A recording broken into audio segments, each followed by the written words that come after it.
This week, did you think we would talk about the implications of Manabu changing sides, or his behavior last week, or the fact that he's now Zuijo's weird manservant? There's a lot of Yu-Gi-Oh! Hentai based around this subject, just trust me on this one. No. Once again, we just kind of ignored the most of what happened in an episode and are going off of the last 10 seconds of it. We should probably talk about this before we really get into the meat of today's discussion. We should talk about if this is going to be a thing with just sort of not bringing up in the next episode what happened in the previous, because remember, this whole arc is predicated on the fact that they just took everything that was going on before and threw it in the garbage. And an interesting response I saw from people was, now as we all know, I ultimately was okay with this. I really wasn't liking what Go Rush was doing in its first chunk. And the fact that they got rid of everything and was giving us, for the most part, a better show was enough for me to kind of just go along with it. However, I have seen the response from people who aren't okay with this. And I will say that is fair. Whether you were super into what was happening or not, whether you got really invested in what was happening or not, the simple fact of the matter is this was the show that was being put in front of you. You came back every week and this was the story you were following. So to just say, oh yeah, all of that was bullshit, we're just gonna freaking change directions halfway through, I could understand why that is frustrating for some.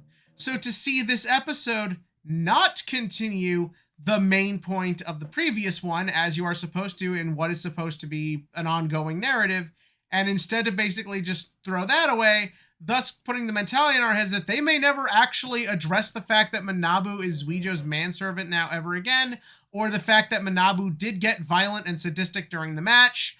There is the very real possibility that you cannot count on plot points like that to be relevant again, so why should you care?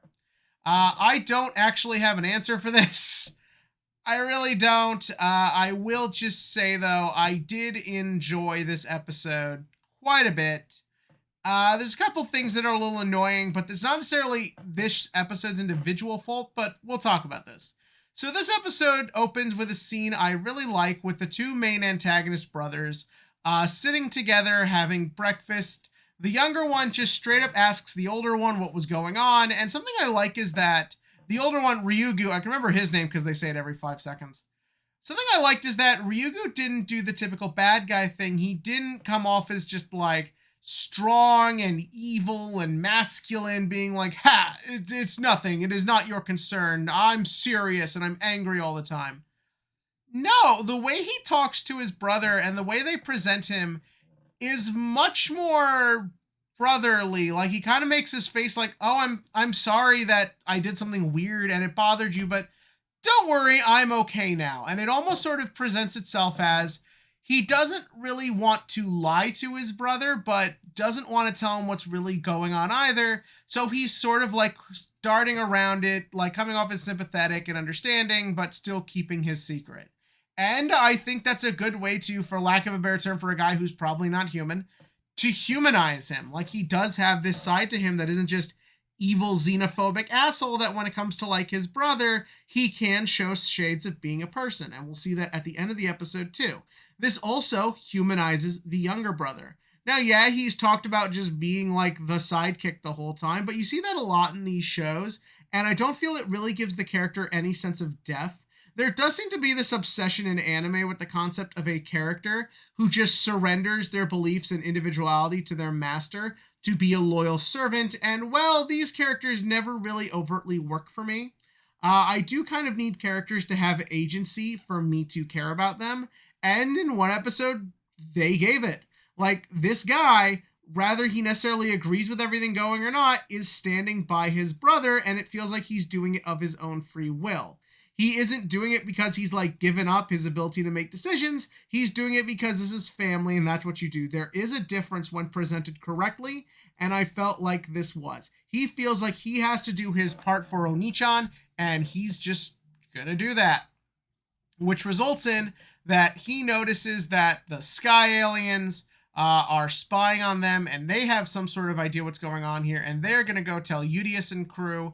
But right when they're about to meet up with Yudias, he succeeds in he captures a bunch of them at the place and then chases the last few down to where they're supposed to meet everybody, and then proceeds to start looking for him, where he is seen by Yudias. Yudias, who is confident in the ability of his maximums, is like, all right, buddy, come on, let's clap them cheeks. I'm gonna make you my new bitch.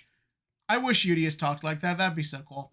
But yeah, so Yudias wants to duel him, not taking heed by the fact that his cards are glitching and turn into new cards, and this bothered me in sevens too. Are they still cardboard? Do they have tech in them? How expensive are Yu-Gi-Oh cards in this world? What's happening here? But yeah, no, that's like the least thing you can complain about in Yu-Gi-Oh. So yeah, so he goes to duel this guy, and the first thing that happens is Yuamu's like, are you sure this is a good idea? We still don't really have a good strategy for being this guy. And Yudias is just like, don't worry, I got maximum. It's gonna be fine. I'm cool and I'm hot-headed and arrogant. And this kind of brings me to my big sort of thing with Yudias in this episode. And at first I thought, oh, that seems weird for him to behave this way. Usually, by this point, you assume he's kind of grown out of the arrogant, hot-headed phase, because characters like Jaden or Yuma or Yuya, all at this point in their show, were showing much better forms of decision-making. Then it kind of hit me for a minute. I've harped in the past of Yudias' character being very inconsistent, but if I were to pick, I guess, a consistent trait, is that he's so headlong in his belief in his ability to do something that he does rush into things. Well, you think, well, then that should have been his arc in the first season, is learn to get over it. Then I realized, oh, wait, no, he didn't overtly have an arc. So he didn't really, like, grow as a person. I guess Yudias' arc in the first season is supposed to be this idea of, like, he wants to live up to Zuijo's belief in him and his standard and all that. And over the course of the season and learning to stand against Zuijo, he learns that he doesn't have to do that. He can stand up for his own beliefs just fine, as well as have his own convictions as an individual.